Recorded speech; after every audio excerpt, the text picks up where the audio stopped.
and works well with pasta. Another herb used widely in Italian cooking is oregano.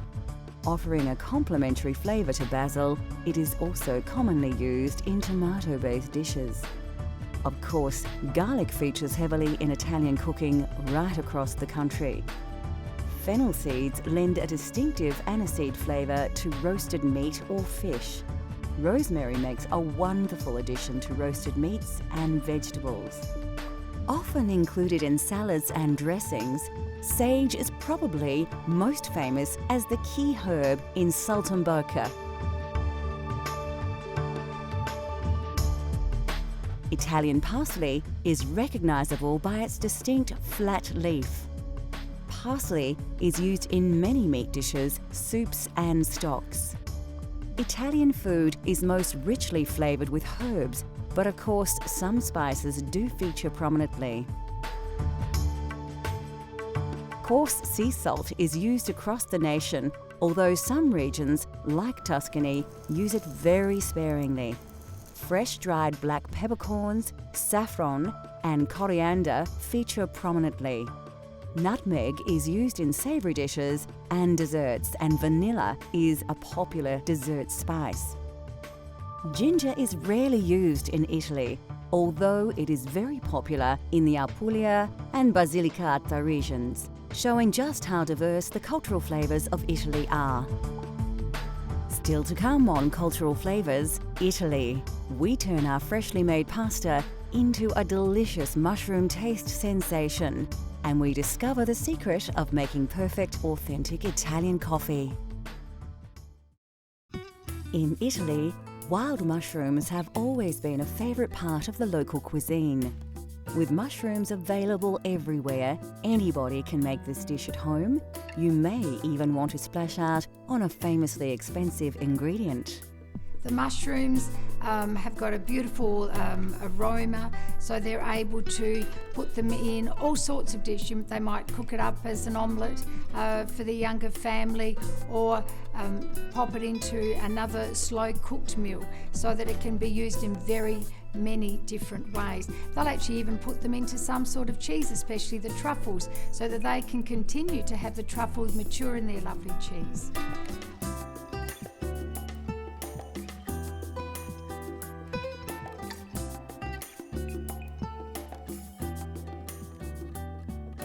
For this dish, you will need a selection of mushrooms. You can use fresh local varieties or a combination of fresh and dried.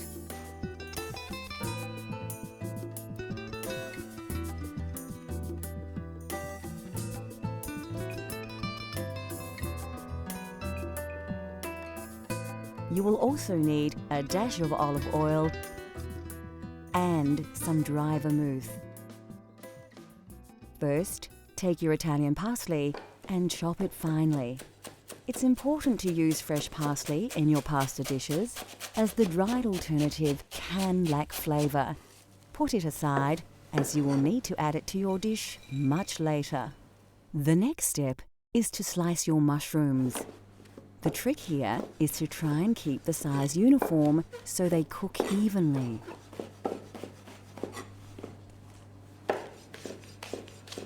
Remove your dried mushrooms from the water and squeeze off the excess moisture. Then chop them evenly. Keep the water, you will need it later. Take the stalk of celery and remove the leaves. Chop into lengths, slice along the grain, then finely dice into small blocks to avoid large chunks of this strongly flavoured vegetable masking the delicious mushroom flavours. Next, chop your garlic and slice your red onion. Put the ingredients aside and heat up your pan. So, to prepare the sauce, we're going to start with a nice fry pan, a little bit of oil. We want the oil to get nice and hot, almost smoking. The first thing we're going to add is our mushrooms, so they get a nice bit of colour on them. Brings out all the nice flavours, so they don't go soggy. After the fresh mushrooms have braised a little, add the dried mushrooms, then the celery, onion and garlic, and a sprinkle of salt. Reduce the heat and cook it gently to bring out all the combined flavours. Add a dash of vermouth and some of the liquid stock you had the dried mushrooms in, and your Italian sauce will be taking shape. Next, add the butter and cook on a gentle heat with the juices. When the butter emulsifies, it will produce a nice rich sauce. Finally, add your chopped Italian parsley and stir it right through the sauce. Then set it aside to rest while you cook your pasta. Put your heavily salted water on the boil. Ensure that it is a strong, rolling boil before adding the fresh pasta you prepared earlier. Stir it around a little to prevent the pasta from sticking together. Fresh pasta won't take long to cook, about 3 to 5 minutes. Drain your pasta in a colander and put your sauce back on the heat. Make sure it is very shiny. You can add more stock or butter to get your sauce to the desired consistency. Add your drained pasta to the sauce in the pan and stir through. Make sure you have covered the pasta entirely with your mushroom sauce. Then you are ready to serve. Grate some Parmigiano Reggiano, commonly known as Parmesan cheese, over the dish. Just enough to give it some bite and some extra saltiness, but not so much it causes the dish to go gluggy. Finally, if you have them, shave some black truffle over the dish just before serving. Now, enjoy your authentic fettuccine al funghi.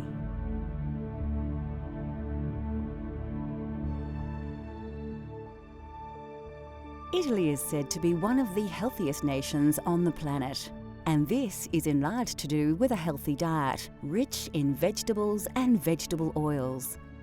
Of course, the most important vegetable in Italian cooking is the tomato.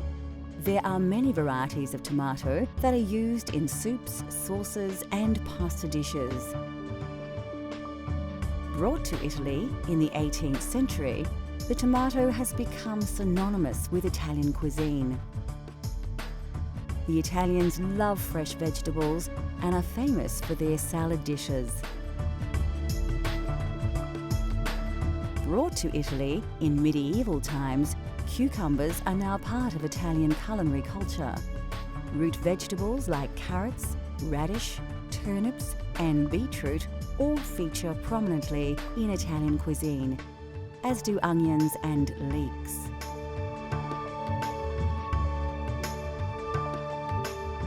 Cabbages, cauliflowers, spinach, and rhubarb are also part of the Italian diet. Squash and pumpkins are often used as an accompaniment. Bell peppers and potatoes also have become part of Italian food culture. Melons, like cantaloupes, named after the town of the same name near Rome, are often presented as a dessert. Asparagus is a common ingredient in many Italian dishes. Mushrooms are highly regarded in Italian cuisine, especially in the provinces in and around Tuscany.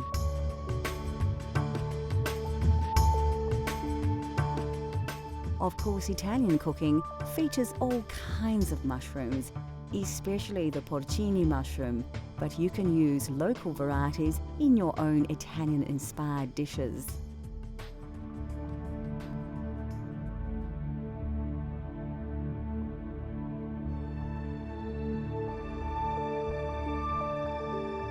Coffee originated in the highlands of Ethiopia and quickly spread across the Islamic world during the Middle Ages.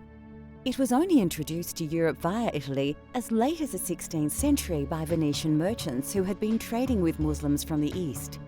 Yet, we must thank Italians for defining coffee culture as we know it today. Italians are deeply passionate about their coffee, so naturally the quality of bean is exceptionally important. Coffee comes in 2 varieties, and Italians overwhelmingly prefer Arabica over the cheaper Robusta bean. Roasting beans changes their colour, taste, smell, and Italians enjoy a full roast bean, which are rich brown in colour and have a slightly oily surface. Italian baristas have created a wide range of ways in which to enjoy coffee. Cafe espresso is brewed by forcing hot water under pressure through finely ground coffee. This process produces a highly concentrated shot of coffee, which actually forms the basis of many other drinks, such as a macchiato, which is simply a shot of espresso marked with a small drop of steamed milk.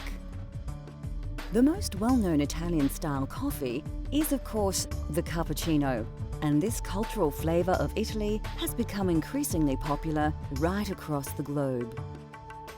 Cafe latte is usually drunk at breakfast time, made with a full glass of steamed milk and a shot of espresso.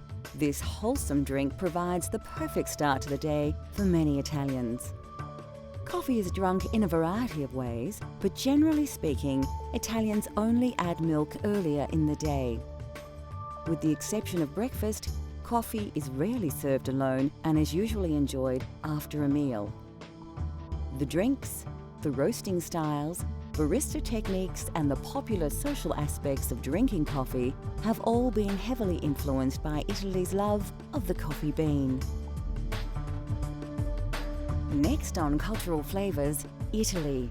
We explore a famous Tuscan twice-baked biscuit and its accompaniment and discover how to serve this delicious Italian treat.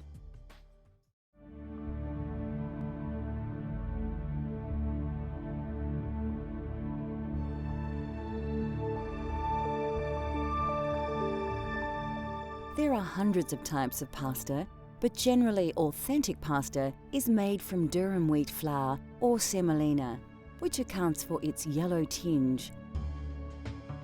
Durum wheat is believed to have been introduced to Sicily by the Arabs in the 7th century, and pasta has become the national dish of Italy. Of course, fresh is best, and authentic Italian pasta has texture and flavour characteristics that is difficult to replicate with dried alternatives. Having said that, there are a multitude of dried pasta options that keep well, so it has become a staple in many kitchens across the world.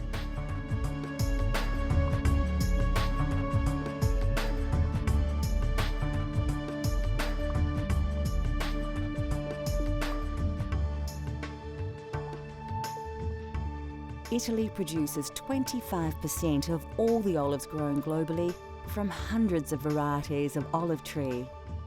Olives in the south of the country produce the majority of olive oil thanks to its climate. In the north, due to the frosts, olives must be harvested much earlier, so their yield is much lower. Olive oil is often used like butter as a topping for bread and for cooking. Olives are eaten on their own, as an accompaniment, in salads and also cooked dishes. Italian meals often feature breads, and there is a wide range to choose from.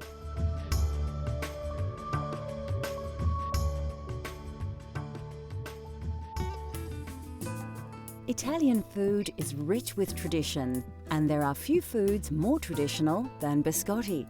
Tuscany, they love their biscotti.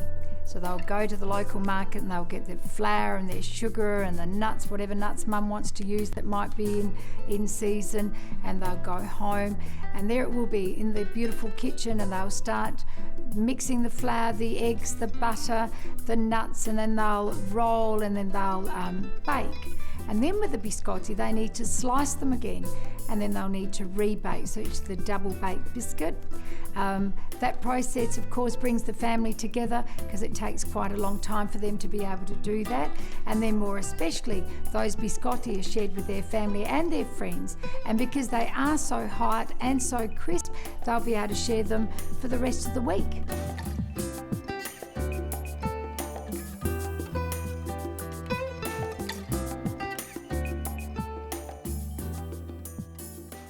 You won't need to look too hard for the ingredients in this recipe.